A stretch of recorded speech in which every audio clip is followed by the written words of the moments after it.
Good news. Opo. Ba, maganda yan. Ito daw po'y pagpapakita na tinutupad nyo ang inyong pangako noon pong nakalipas na halalan.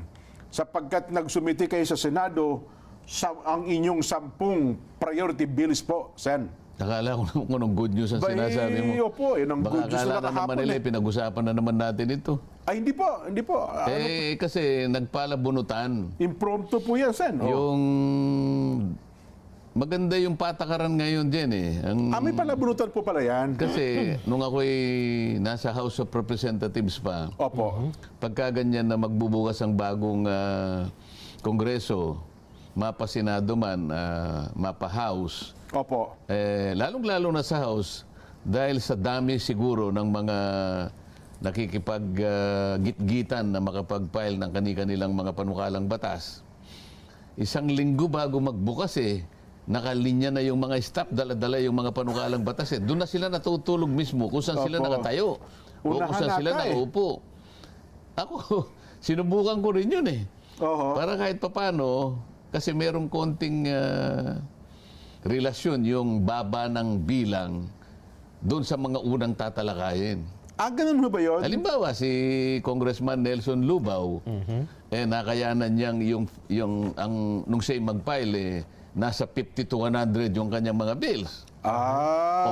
Nangangahulugan na may priority siya kaysa doon sa akin. 500 na ako nung akong pumasok di ko lang pala 001. Kaya, yung 001 kasi, sa speaker yan So ganun pala talaga. Ngayon, kaya ako nabanggit yan, sa dami ng miyembro ng House of Representatives, physical talagang nakapila yung mga staff. Ayun. Para lang makipag-unahan, lalo na minakala mo importante. Opo. Ginawa ko yun yung unang 20 dun sa House of Representatives. Sabi ko doon sa isang staff namin, kung kinakailangan matulog ka dyan, matulog ka na.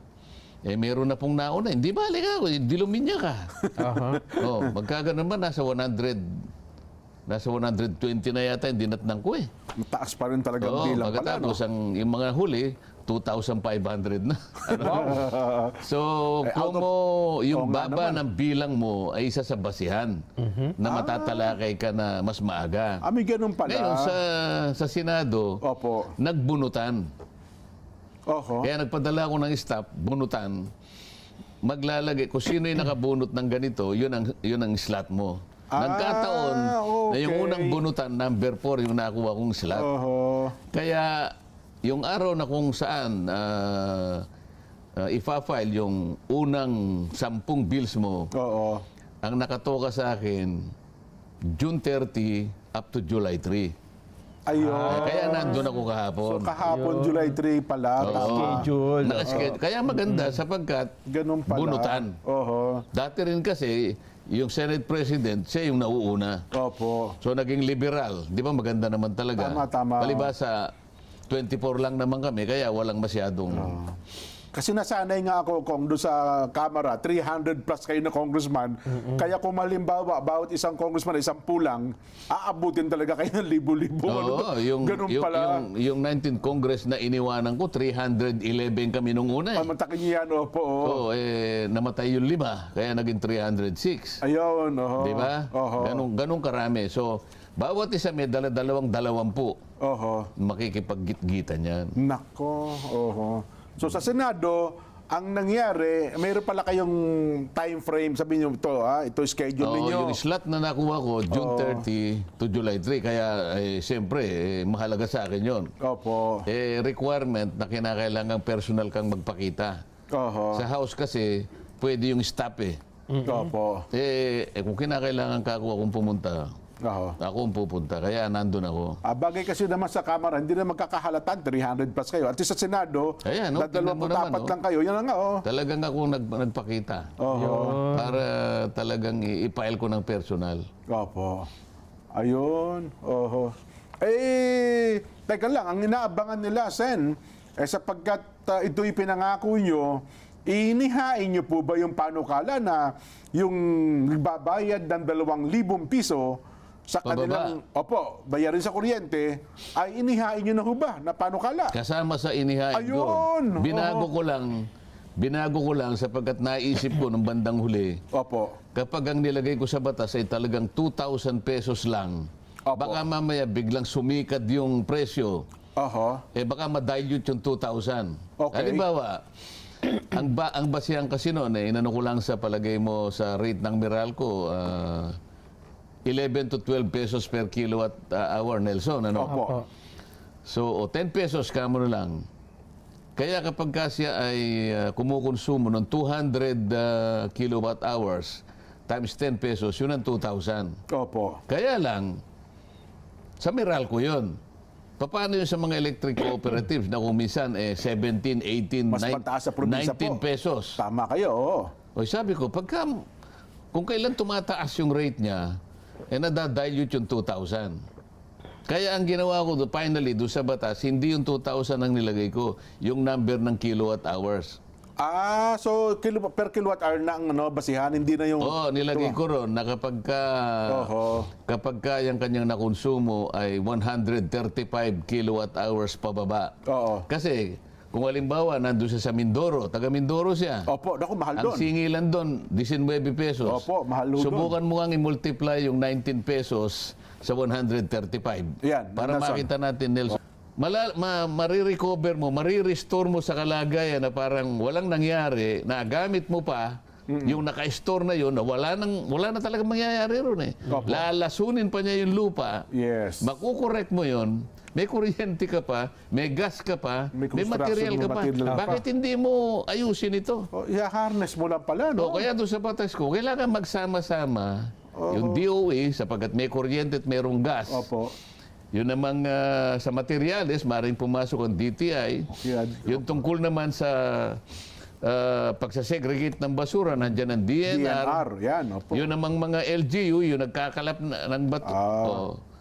Kinakailangan magkaroon ng convergence. Oho. Para sa ganun, yung environment, para maintindihan nila kung bakit ginawa ko imbes na 2,000, bagamat dun sa aking explanatory note, Oo. sinabi ko ron, Ayun. humigit kumulang 2,000. Pero So, mabuti pa niliwanag niyo yun, ha? Baka akala umaatras tayo doon sa naging panukalan, naging pangako ninyo eh. hindi, doon sa Hindi. explanatory note, nandun yung 2,000. Ayun, Pero opo. doon sa batas, nilagay ko na lang 135.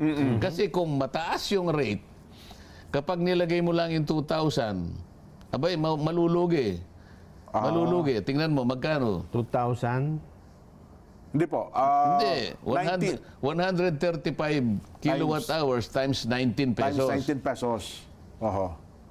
2,565. Ibig sabihin, yung 2,500 masasali.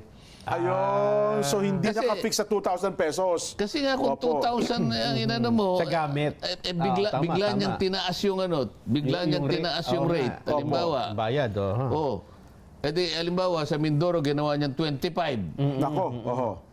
Paano in 2,000, biglang bumaba yung 2,000? Ayan nga. Oho. Oh.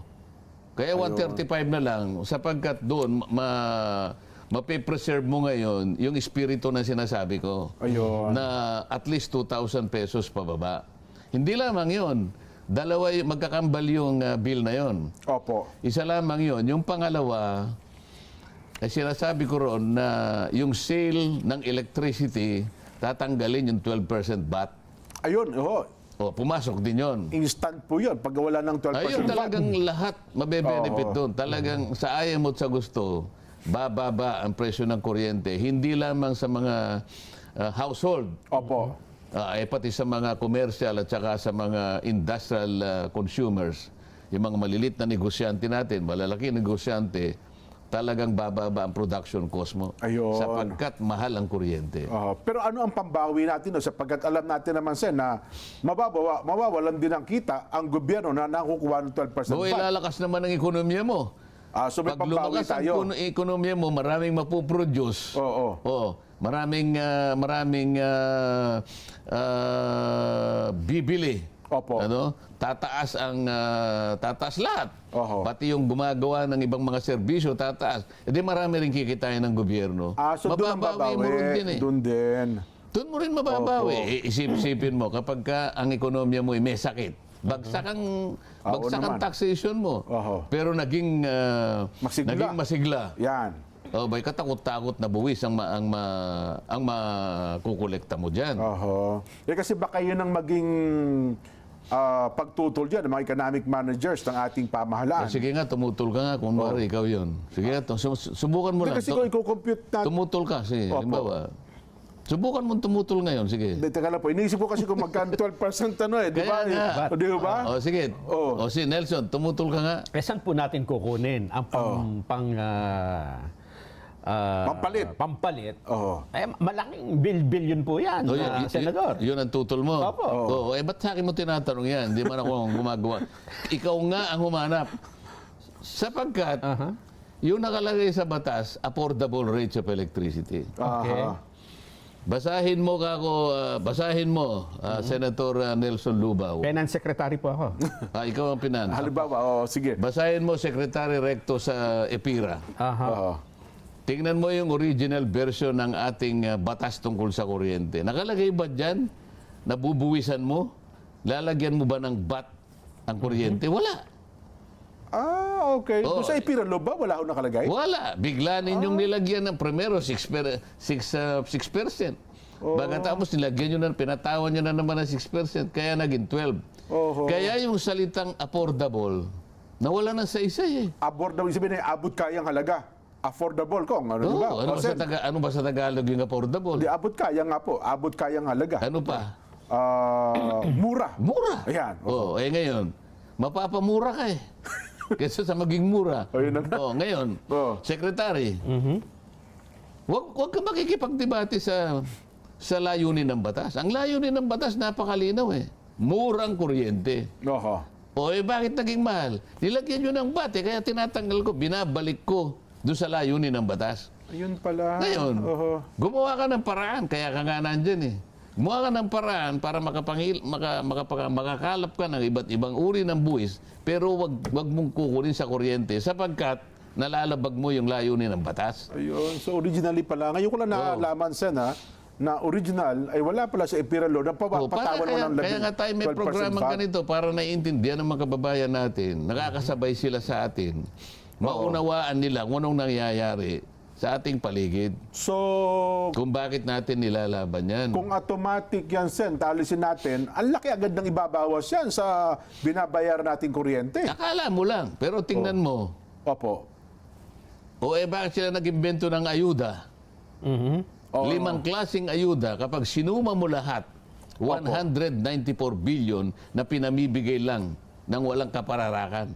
Oho. Sa mga tuwid, kolekta ka ng kolekta. Pinamimigay mo lang ng Pamimigay ganun. din Hindi mo pala. naman alam kung talagang ito ay naibibigay sa dapat na bigyan. Oho. Wala namang report, wala namang ulat. Ilan ba yung nabigyan ninyo? Isip-isipin mo, 4 na ayuda na nakatala sa ating GAA 2025. Pagka sinuma mo yung 5 ayuda na yan, alam mo kung magkano lahat yan? Nasabi nyo dati, mga 196 billion. 194 billion. 94 billion, okay. Oh. Bakit mo kinolekta pagkatapos ipamimigay mo lang ng walang kapararakan? Oho. Walang report, walang ulat, walang guideline. Maano man lang na, halimbawa, si Secretary Nelson Lubao, sinubukan niya sanang kumuha ng report. Tingnan nga natin yung mga nabigyan natin ng AIX, Oo. ng TUPAD, ng AKAP, ng MAIP, ng Porpis. Tingnan nga natin kung ano nangyari sa buhay nila. Para ngay may pagmalaki naman natin na may katuturan ng pagbibigay natin. Wala naman eh. Oho. Kinukolekta mo, pinamimigay mo rin. Ang sinasabi ko, wag nang ganon. O di alisin mo na yung ayuda ka ako para wag ka nang namumroblema. Oo nga Samantala nga sinasabi ko 120 billion lang. Oho. Sa iyo 194 billion. Yun ang sinasabi ko. Ayun, oho. Ay, no. Meron pa kayo binanggit dun yung kuryente galing sa basura. Yung waste to energy Waste to naman yun. energy. Mukhang sa Pilipinas, mukhang hindi ata nagtatagumpay yung waste to energy. May nakikita ba Kaya kayong... nga isa sa Oo. 10 measures na ginawa natin Opo. para sa ganun, panagutan natin yung waste to energy. Nandito Ayun, oo, nakalagay nga po dun Oo. Naglalayong isulong po ang paggamit ng teknolohiya Oo, ito. ng paglikha ng kuryente mula sa basura bilang solusyon sa problema po ng basura at kakulangan din po ng kuryente. Ano ha? Pero sabi nga po namin, nung isang araw, tinalakay namin ni Nelson, ang daming nag-i-introduce ito ng waste to energy, parang Sa sobrang dami po, parang walang nagtagumpay na mag-operate sa Pilipinas, Sen. Pero salabat kasi yung mga batas eh. Ayun. Inconsistent sila. Oo. Kaya halimbawa, yung isa, pinagbabawal niya yung bungkalin mo yung bang ano ba yung tawag dun sa dumping area na yon? Yung dump site. Landfill. Landfill. Opo, o yan. Samantalang yung landfill na yun, nananatili doon. Kahit 100 taon, nandoon yung Opo. basura na yun. Yung kanyang katas na kung tawagin ay, Methane. hindi, Yung leachate. liche. Opo, yan. Oh. Liche, sabi nila. Yun ang lason eh. Yun ang lumalason Oho. doon sa lupa. Tumatagas kasi yun eh. Kalalagyan nila ng plastic. Pero kahit anong gawin nila, tumatagas. Ngayon, yung lupa na yun, mananatiling ganon. Meron ngayon technology, yun ang gagaling sa Sweden at saka sa Japan. Yun mismo ang gagamitin, yung landfill na yun, para makaproduce ka ng 3 bagay. Okay. Yung isang aspeto ng mapuproduce mo, kuryente. Oho. Yung isa naman, gas. Methane gas. Oh, methane. Opo. Lahat ng pagkatapos, construction materials. Meron pa. Oh. Isipin mo, ang isang bagay na magtatagal ng maraming panahon na hindi naman nagagamit, yun ngayon ang gagamitin na raw material ng isang technology para ma-produce natin ito. Oho. Isipin mo, nalilinis na yung environment na dapat nating alagaan at ang energy naman na pakikinabangan dyan ay talagang mailagay natin sa perspektiba. Ayun. Oho. Nagkakasalabat ang mga batas. Ayaw ang incinerator. Ayaw. Oh. Ayaw mong i-incinerate. Pwede namang i-incinerate basta wag lamang umuusok. Sabi Yun, nung isa. walang lumalabas Ayaw na mong gamitin yung landfill. Sabi naman pwede kong gamitin. Oho. Oo. Yung clean air, kailangan i-amend lahat yung mga yan. Oho. Meron. Umpisahan. Kailangan merong mag-umpisa. Oho. Meron pang isa, Sen, ito kinatuwa ng mga misis ito Yung downstream industry ng petrolyo, ito po Hindi, yung LPG. LPG. Opo, LPG, yun na nga po. Oo. Na ang layon nyo po ay paglikha ng automatic pricing mechanism. Sabi ng mga miss, kami po matutuwa dyan, mga may-ari ng mga kantina. Ang laki daw po ng epekto sa kanila pag pumapalo yung presyo ng LPG. Nahalata mo kasi. Opo. Pagka bumababa, mahalata mo ito, pag bumababa yung petrolyo, Opo. tinataas nilang LPG para doon sila, Doon makakabaw. kahit paano nako-compensate. Oho. Paano nangyari? Baligtad ka ako yan eh. Bumababa na nga, tapos itataas mo ito. Oho. Hindi po pwede ka niya kasi po, yung LPG po, ano po yan? Upstream po yan. Upstream. Oho. Ay, downstream, sabi niya Downstream ganyan. ng ano po, petrol. Paano ako naging gas nga yan? Di pa pataas yan? Basta ayusin natin. Opo. Oho. Kung makikita mo ito, pang mahirap lahat ito eh. Oo nga po Kung titingnan mo. May nakita pa ako Ang ito. nakakatuwa rito, kahapon pinail ko. Opo. Akala mo may gitna 100,000 views? Yung yung Filing paghahain. pa lang. Opo. Yung pagpunta ko lang, pinail ko lang yung 10. Yun na nga po. Wala pa akong sinasabi. Ang dami nakabantay kasi sa inyo. Ang isang gusto kong nakita na comment, sabi itatagalog ko na lang, Opo. English kasi. Aha. Sabi niya, itong taong ito, hindi ko gusto. Okay. At hindi, sa totoo lang, hindi ko siya ibinoto. Oho. Pero nung makita ko yung 10 bill Aha. na ipinal niya, Oho. mas merong sense kaysa doon sa mga maraming senador na nag-file eh. So sabi, isipin mo, hindi niya ako binoto. Oo Hindi mo nga niya po. kailangan sabihin pa yun eh. Totoo. Pero okay lang sa akin naman yun eh. Oho. Ay, isa pa, Sen. Ito, natawagan Ano ng pa mga hardin sa paralan. Ba? Ito naman daw po'y pagsulong ng instructional garden sa lahat ng paralan sa basic education bilang pagpapalakas daw po ng agrikultura. So parang back to basic tayo dito, Sen. Hindi kasi yung food sufficiency kasi, Oo. nakatingin tayo lamang doon sa farmland din na nandiyan sa tumana natin, Ayan. sa mga far-flung barangays. Sa mga sakahan, Nagkakaroon ng problema yung mga sakahan natin. Samantalang kung tutulong yung urban farming natin dito, lalo na yung mga malalaking tipak ng lupa ng mga institusyon, no? Opo. Secondary, primary, maturuan mo na kagad yung mga talaga namang meron kang mapagkukunan eh. Sa amin lang, pupunta ka doon sa likod namin. Meron ako isang papaya na bunga ng bunga. Ganun po. Oho. Minsan sabi ko sa papayang yan, biglang nagsanga ng dalawa. Okay. Nagsanga siya ng dalawa. Hindi ko maintindihan sa kanya, bunga na siya ng bunga. Ngayon Kasi pag magbunga, no? kapag hindi mo nilagyan ng suhay yan, Oho. babagsak eh. Ang dami. Hitik na Meron hitik. pala ka akong isang halaman na kahit hindi niya kayang Yung kanyang bunga. Yung hindi niya na kaya suportahan kasi Opo. payat siya eh. Oho. Nilagyan namin ngayon ng dalawang tukod magkabila. Napakarami talagang. Ganun po. O kamakailan ko lang pinalitan sapagkat na ano na siya, tumanda na siya. Napakaswerte. Tumagal yun. Isang puno lang yun ha. Oho. Pero sinuplayan ako ng maraming Papaya. papaya na ginugulay. Opo. At yun namang may nahihinog din eh. Oho. Maliliit lang pero napakatamis nung lasa. Meron pa kayo para doon sa urban poor, yung inyong sektor, Sen, na ano ba yun? Yung pagbibigay daw po ng exemption sa mga mahirap at walang kakayahan magbayad ng super seeds bond. Super seeds yan. Super seeds bond ba yun? Super seeds. Anong ibig sabihin yun? Kahapon pa yung pinag-uusapan ni Nelson. Ano Hindi. yun? Ganito yan eh. Ito na naman. Kayong dalawa na naman ang halimbawa. Opo. Ikaw naman ang mas... Mayaman. Hindi. Ikaw ang mukhang mas mahirap ngayon. Oh, yan, sige. Ako yung may-ari ng lupa. Ito yung may-ari ng lupa. Dinimanda mo na naman si... Pinapaalis ko. Pangkaraniwan kasi, ang dihado talaga, yung mahirap. Kaya dihado si Jen. Opo. Pinapaalis eh. Oho. Pangkaraniwan, MTC yan eh. MTC pa lang. Metropolitan Trial Court. Metropolitan Trial. Ejectment ito eh. Opo, Your Honor. Oho. Kailangan po paalisin ko si Jen Subarjaga. Bigla na lamang po siyang nagtayo riyan na wala pong kapahintulutan. Kailangan ko na pong gawin yan. Opo. Magtatayo po ako ng waste to energy dyan. Yan. Oho. Ayaw po niyang umalis. Ito po yung ganyan. Hanggang sa kayo nagtalo. As usual, natalo. Ano? Opo. Wala ka naman laban talaga. Mayaman to eh. Oo. Asa rin ng titulo. Wala naman talaga. Sa kanya yung titulo, wala ka naman talagang pahintulo. Tayo saan ka pupunta? Di ba? Kaya lang, ang hindi niya sinabi sa korte, yung asawa niya, pinahintulutan ka. Kaya meron ka ding kaya meron kang tolerance eh. Kaya lang ayaw nang kilalanin mga ganyan-ganyan. Ganun So pala yun. meron ka rin konting katwiran eh.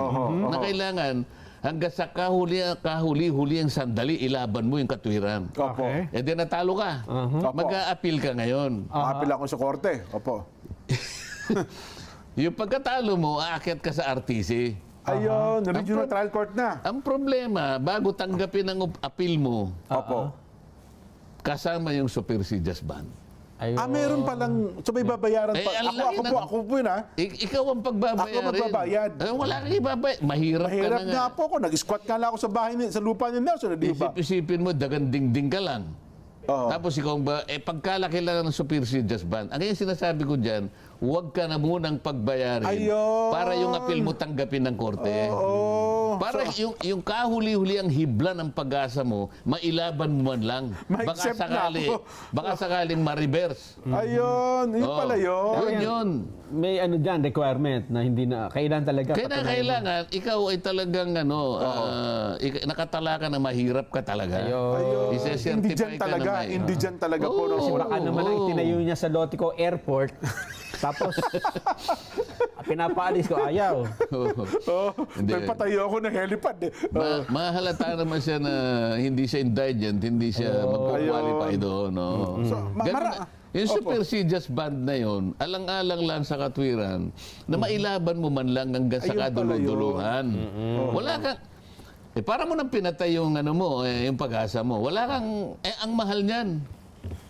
So maraming kaso yan, Sen. Ako wala kasi kami idea. Ito bang ganitong kaso, marami yan.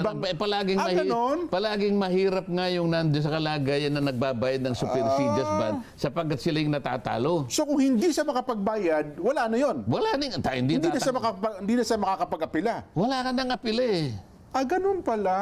Oo. Kaya ako pinipilit na hanggang may exempt pagkaroon po pala. ng final and executory, pagbigyan po ninyo Oo. si Jenso Barjaga, na ilaban po niya yung natitira pong naaaninag na pag-asa. Oo, Baka nga naman. sakali po, Baka maghimala nga naman baka eh. po ma-reverse pa po ng RTC. Baka masilip po yung konting katwiran na talaga pong ipinagpapanata niya Oo. na mailaban niya laban kay Nelson Lubao. Ayun. Ano ba? O, di, ayos, di ba? Opo. Oo. Ganun lang. Bakit ba Sen naniningil pa ng band? Ano ba, para Eh, yun saan ba ang yun? nasa rules of court. Wala kang magagawa. Wala. Huwag mo nang didibatiin sapagkat yun ang gumawa yung Korte Suprema. Ganun pala. So ang ating Ngayon, papasok ang Korte Suprema Opo. dyan. Huwag niyong pakikialaman kami nga. At saka na tayo magtalo. Kako, Mr. Supreme Court. Pagtalunan na natin yung pag nandun na. Oo nga. Kasi, Di ba? So ngayon ko lang na-realize, tama nga naman. Ano, kung wala kang pambayad, wala kang pambayad sa band, eh di sasabihin mo, sige po, laalis na lang ako. Kasi kayong dalawa, hindi kayo galing sa kahirapan kaya hindi nyo alam ito Ako kasi, kung galing ako sa kahirapan, alam ko ang kalagayan na mahirap. Ayun pala. May karapatan ka, hindi mo mailalaban ang karapatan mo. Opo. Napakasakit nun. Sapagkat Isip-isipin kinakailangan mo. mong magbayad nga naman. Eh, no? Oo, isip-isipin. Yung palagi kong kinukwento sa inyong dalawa. Sabi ko sa tatay ko, Tay, ang gaganda naman ang tubo ng tubo natin. Oo nga po pala. Oh. Bakit ba pagka kinabyaw na yan, pag napunta na sa Central, bakit palagi tayong break-even? Bawi-bawi lang. Opo. Di ba? Oho. asukarera. Eh sa murang kaisipan din, Oho. nagtatanong naman ako. Lalo na yung tatay ko, nakikita ko yung kanyang pagsisikap, pagod na pagod talaga. Opo. Siyempre ako, tumutulong na rin ako kahit bata lang ako. Kasi kapag ikaw ay lumaki sa bukid at talagang farmer lang kayo, Opo. kayo ang unang biktima ng child labor. Huwag mo sabihin, Nelson, Tatay mo nag-utos Tay. kay nanay. Eh. ako po ay 11 years old lang. Huwag po ninyo akong Pagtatrabaho eh. pagtatrabaho niyo, kahit magpastol lang ng kalabaw, ididemanda ko po kayo tayo. Child abuse po ang ginagawa ninyo. Baka napalo ka ng tatay. Tatawa-tawa ito ka na. Pero totoo ito Opo, totoo opo. yan. Totoo yan. Mapapalo ka pa eh. Oho, lako. Oo. Pero talagang ganun eh. Ngayon, pero kailangan mong, tay, bakit ganun? Eh wala tayo kang magagawa. Ano ba ako ang patakaran? Wala kanyang patakaran. Kung ano yung ibigay ng chemist, pagdamutan na natin yun. Ano? Bakit po ganun? Oho. Eh ganun nga po. Ganun nga eh, sabi niya. Eh kanino ba yung chemist? Eh doon sa may-ari ka ng Central. Sa may-ari ng asukarera. Paano natin makikita ka kung dinaya tayo o hindi? Pwede ba akong magtanong? Yan ang huwag mong gagawin. Gano'n. Sabi Sabi ng ko- tatay niyo ng time na yun. Sabi ko, tay, bawal na po yung magtanong ngayon. Hindi sa ganyang-kanyang paraan. Oho. Baka tayo kamuhian. Alam mo ba? Hindi ko talaga matanggap yun. So, Sabi ko, mga panahon pwede na ba yun, akong, Oho. pwede ba natin, wala bang testing? Halimbawa, yung tubo natin, nakita kong mataba Isang hektarya yun, Nelson Opo. Pwede ba tayong kumuha ng sample? Tayo na mag-test. Kahit 10 lang. Opo. Yung kalat-kalat, dito sa gawi rito, meron dito. Kumuha tayo ng 5 sample. Tsaka natin ngayon I-test. i-test. Opo. Yung Pigain. Pigain. Para yung puresa niya, puresa yung tawag nila. No? Makita natin yung ano. Kasi yung puresa na yun will represent the entire ano. Yung kabuuan ng... Ay, wag mong gagawin niya. Nakita mo, karapatan kong magtanong, karapatan kong makita kung talaga yung hatian namin ay makatwiran. Hindi ko kayang gawin. Oo nga. No, palibasa kayo naman, nabuhay kayo ng may gintong kutsara at tinidor sa... Nalunok nga. Kaya hindi nyo alam. Yan ang supersedious ban. Ayun pala yun. Yung kutsara ko Marami dito, pa. napatunaw ko na ho. Naibenta ko yung pa. Meron pa itong isa eh. Isa pa. Ito. Ang maganda ito. Ito, inabangan naman ng mga barangay sen. Ito, ilang beses natin itong tinalakay. Tinidiscuss na natin yan eh. Opo, yung Hindi bida ba? sa barangay, sen. Ha? At ngayon pala, isinakatuparan po ninyo yung paglikha ng Barangay Affairs and Development Commission, sen. Kasi, di ba palagi nating dinidiscuss, mahigit na 42,000 barangays Nationwide, meron yes tayo po. ngayon sa buong Pilipinas. Hindi naman pare-pareho ang kanilang kalagayan. minsan, na-discuss na nga natin, napag-aralan natin, out of more than 42,000 barangays, 2% lang ang nakatatayo sa sariling paa. Opo. Naisip-isipin mo. Itinuturing na the smallest unit Unit ng ating of government, di Yes. ba? Opo. Ngayon, 98% gumagapang. Paano mong sasabihin na matatag ang republika mo, 90%, 98% gumagapang? Oho. Yan ang magbibigay ng parang pantulong sa mga talagang tagilid ng barangay. Kulang sa pondo talaga eh. Oho. So ito ho'y yung mga mahihirap na barangay, matutulungan itong Yan ang uunahin na kasi Ayun. kailangan makakalap ka ng maraming pondo, hindi lamang sila dependent sa IRA. Ngayon kasi Opo. sa IRA lang. Yung IRA, pinalitan na yung pangalan. Nata na ang pangalan ngayon eh. nata. Oo, na parang Nata di Coco. Isipin, ito yung example. Kaya merong maliit na barangay, tanungin mo yung kapitan, magkano po yung honorarium po ninyo, kapitan? Oho. 5,000 pesos per month. Gano'n po kalaki yung barangay ninyo? Ako, 400 hectares po yung lahat nang aabot ang inyong tanaw. sa Tanay. Sa barangay po namin yan. Ganun po kalawak yung inyong nasasakupan, 400 hectares. Yung land area, Opo. no? Okay. Magkano po ang honorarium nyo, kapitan? Oho. 5,000 pesos po. So, tanungin mo yung isa, katabi niya. Oho. Kapitana, kayo po taga saan? Diyan po sa Blue Ridge po kami. Nako. Gano'n po kalaki yung barangay nyo? Oho. Siguro po, mga 10,500 square meters. Square meters lang, oo. Mga isang bloke lang yon. Ganun kalaki, ganun kaliit. Opo. Magkano naman ang honoraryo nyo? 29,000 po. Nahulog yung isa. Almost 30,000 na ganyan. Walang hindi parehas. hindi equitable. So kailangan mong i-address 'yon. Oho. Mga ganyan. Meron pa? Meron pa ito. Meron pa. Ito'y mga 10 lahat 'yan. Unang 10 'yan. yung retirement plan sa mga bagong bayani, ang tinutukoy yung bagong bayani, yung mga OFWs. Oo. Para magkaroon na raw po ng isang pensyon na tutugon sa paghahanda kapag sila ay nagretirado na ang isang Siyempre, magre-retire at OFWs. magre-retire. Yung kalakasan nila, ginagamit nila sa ibang bansa Opo. para matulungan ang mga pamilya nila rito. Natutulungan din ang ating bansa sa mga remittances nila. Pero pagbalik nila rito, may edad nila, kulang na yung lakas nila, Oo. paano mo sila may integrate? Kung ma-integrate mo, okay lang. Kung hindi naman, kung meron silang pension, hindi naman sila magiging kawawa. Yun naman ang value nun eh. Oho. Pero kulang pa ba? Kasi di ba pagka OWA member ka na, so Wala, hindi ang pang ano lang na pang-emergency lang yung mga OWA na yan. Oho. So ang gusto niyo po, member ng Pag-ibig, PhilHealth, Basta sa batas, Sistema. meron silang sistema na maging ganun. Parang SSS din yan. Maging ano na. So, may retirement fund sila, ganyan. Opo. Well, ito pa, meron pa mga hardin sa para, scholar para sa agrikultura, etc. etc. May mga scholar naman sa, yung mga anak ng mga farmers na, para lang ma-incentivize sana sila na wag nilang iwanan ng farm. Kasi sa ngayon, wala nang gustong magtanim. Yung discussion natin noon. Totoo. Paano pa po kami mabubuhay nito eh? 8 pesos yung hindi binilad. Oho. Yung binilad 11 to 12 pesos. Oho. Paano po kami mabubuhay nito? Totoo. Ngayon, nakikita, kaya nga ako, sabi ko nga sa tatay ko, sa totoo lang, wala isa man sa amin ang sumunod na doon. Unang-una, hindi na namin kayang i-break up pa yung kakapurit naman na Yung lupa. land holding. Opo. Pagkatapos, wala namang kinikita. Oho. Alam niyo, tama yan, Nelson, no? Kasi ngayon, mukhang alam niyo ba, ewan ko lang ako, personal ko lang ito, ngayon, para bagang ang Iglesia ni Cristo na lamang ang tumututok sa agrikultura, no? At mayroon pa tayong mga pagkakataon na ipinapahayag, sinasabi sa atin na ang mga magulang ay hinihikayat na ang kanilang mga anak ay kumbisihin na kumuha ng mga kurso may kinalaman sa agrikultura, Sen.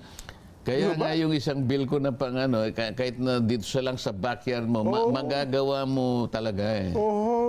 Magagawa kasi kaysa bibilhin mo pa. Sabi ko nga sa'yo, meron kang isang puno ng papaya. Sa papaya man lang, okay, Meron kang 2 puno ng sili. 2 puno ng talong. Nagawa ko eh. Nagawa ko. Patulong ka lang doon sa maraming nagbubunga talaga. Tsaka konting dilig at konting matataba lang. Talagang mabubuhay ka rin dyan. Oho. Pero ngayon ko lang na-realize na, Nelson, kasi dati meron ako mga kilalang mambabatas tinanong ko Sen, maganda ho itong panukalang batas nyo, ganito, ganito. Tinatanong, huwag mo tanong sa akin yan, di ko alam, stop ko lang ang nag-file yan. Hindi ko, at least ito sa inyo, Sen, Totoo yun, kabisado po ninyo. Oo, pero yung ano ko, dahil siyempre may moderno ng ano, kasi Opo. ayoko nang ulitin yung paghihirap ko. Isipin mo naman, Ayun. nung bata ako, yung mga tinatanim, wala pa naman talaga yung mga binhi na talagang malakas magbunga. Opo. Yung resistant sa bagyo. Ngayon, dati mga gulay-gulay ngayon kung tawagin high value crops. Yes. Opo. Ngayon, ang daming papatay sa iyo na mga kulisap, mga ganito. Kaya merong greenhouse Oho. So ngayon, pwede akong magtanim kagaya ng pinakita ko sa inyo ng mga naunang araw. Meron akong lettuce, di ba? Opo. Sa So, Tarlac, meron akong greenhouse na kung saan mapapatubo mo yon. Kaya lang, medyo Magastos ng konti, Medyo may gastos. Kaya lang, kayang panagutan naman. Kaya rin nating kitain. Kung mo talagang galing ako ron, ayaw kong iwanan yon. Nagkaroon lang siguro ng pagbabago dahil nga sa... Medyo alam na natin yung ibang mga pamamaraan. Oo. May mundero ng pamamaraan. Ba't babalik ka pa naman dun sa dati, hindi ba? Oho. So, may konti naman akong pagtatamnan talaga. Ayun. Kaya lang, Sen, para ito ay maging ganap na batas at mapakinabangan, unang-una, kailangan din ito ng counterpart sa... Kamara din So, kaya nga itong sampung ito na kay Paulo na sa ating representante ng Sagip. Ipapile niya rin. Oho. Para sa ganun ay May counter bill. may counter ng Mabilis ka agad. Oho. Ngayon, nakiusap pa ako kay Senate President Cheese, ano? Oo. No, sana siya yung maging Senate President pa uli. Itong mga sa kuryenteng ito, nagkaroon ako ng experience na talaga napakabigat dalhin. Ano? Oho. Sana pagdating ng araw ay mapakiusap natin na maisama natin sa LEDAC. At pag nakita ka ako ng presidente na talagang kailangan gawin yan, ma-certify ka ako yan para wala na tayong... So, para wag na tayong mag-away-away. Oho. Hindi Kasi aawayin ko kayo talaga pag hindi ko na yan. ang problema dyan, Sen, alam niyo man, malalakas ang puwersa na may kinalaman dito sa kuryente. Kaya nga, pero nakikita naman, transparent tayo. Taong bayan nang magpapasya, taong bayan ang hahatol dyan na ginawa natin lahat ang magagawa natin. Na ilalaban natin talaga. Naalala ko dati, meron pa kayong ginawang yung acronym yung palaka ba yun? Di ba? Yung mga kalaban. Mga kalaban. Huwag na natin muna baka mamaya malaman pa nila. Ganun ba? May puwersa.